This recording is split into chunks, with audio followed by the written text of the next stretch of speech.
everybody, how are you doing? Here I am throwing together a quick meal for everybody.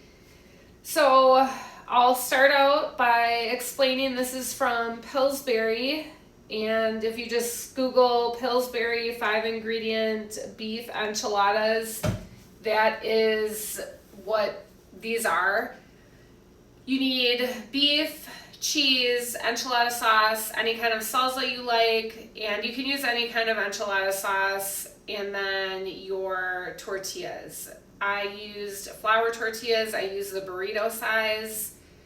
What I really liked about this recipe was how quick and easy it was. I also liked the mixture, how that ended up coming out, and the taste of that. The enchilada sauce that I used was probably a bit spicy. There were 2 family members that did not want this. They said, ew.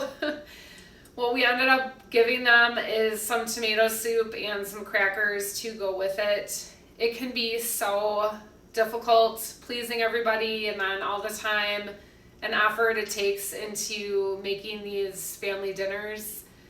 All right, and this is non-sponsored. Also wanted to mention that I left this video normal speed instead of speeding it up because I thought, as I was watching it over again, I thought it was relaxing. So hopefully you like that look to the video. All right, did I mention that I like a lot of sauce? And what I forgot about with this recipe is that in doing that, well, I'm not sure, but in the past, I've made this before, and the shells get really mushy. This time, they were extra mushy. So there's probably something to do with if you add too much sauce, which I like a lot of sauce, that they'll get really soft, and I don't like the taste of that. Some people might like the taste.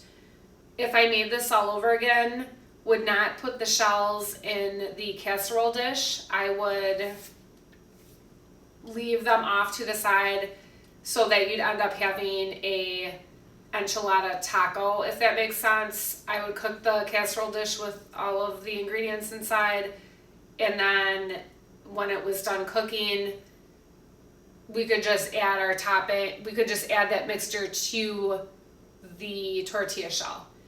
Here everything is all done. I probably cooked it a bit too long. If you can see, the sauce kind of hardened at the top. I cooked it for 45 minutes.